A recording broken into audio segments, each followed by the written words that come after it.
Hi friends, welcome to Kokila's channel. இந்த வீடியோல உடைச்சக்கல்ல வச்சு ஸ்நாக்ஸ் எப்படி பண்றதுன்னு பார்க்கலாம் வாங்க.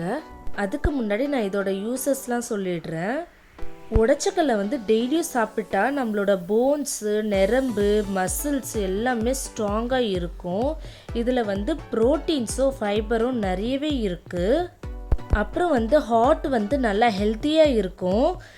கெட்ட கொழுப்பெல்லாம் கரைச்சிட்டு வெயிட் லாஸ் ஆகும். ஸோ இதை சாப்பிட்டா நல்லா ஹெல்த்தியாக இருப்போம். அதனால் இதை ஒதுக்காமல் சாப்பிடுங்க.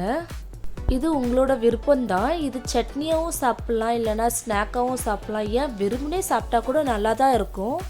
இது மோஸ்ட்டாக ஃப்ரை பண்ணி சாப்பிட வேண்டாம். ஏன்னா இதில் இருக்கிற ப்ரோட்டீன்ஸ் அமினோ ஆசிடாக பிரேக் டவுன் ஆகிடும்.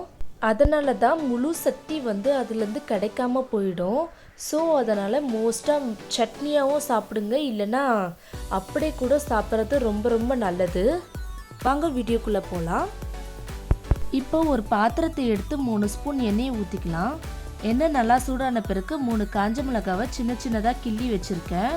அப்புறம் 6 பல் பூண்டு, கொஞ்சமாக கருவேப்பிலை எல்லாத்தையும் போட்டுக்கலாம்.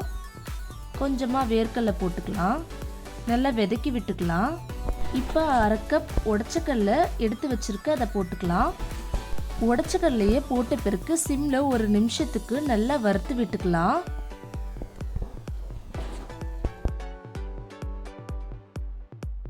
இப்போ 1/2 ஸ்பூன் சால்ட் போட்டுக்கலாம். 1 ஸ்பூன் சாம்பார் மிளகாய் தூள் போட்டுக்கலாம். 1/2 ஸ்பூன் மஞ்சத்தூள் போட்டுக்கலாம். நல்லா கலந்து விட்டுக்கலாம். மசாலாலாம் போட்ட பிறகு ஃபுல்லில் வைக்கக்கூடாது, ஏன்னா அது தீஞ்சிடும். சிம்மில் வச்சு ஒரு 3 நிமிஷத்துக்கு நல்லா வறுத்து விட்டுக்கணும். இங்கே பாருங்கள், உடைச்சக்கல்ல ஸ்நாக்ஸ் ரெடி ஆயிடுச்சு. இந்த வீடியோ உங்களுக்கு பிடிச்சிருந்துன்னா லைக் பண்ணுங்கள், ஷேர் பண்ணுங்கள், கமெண்ட் பண்ணுங்கள். மறக்காமல் சப்ஸ்கிரைப் பண்ணிடுங்க. Thank you friends. டாடா.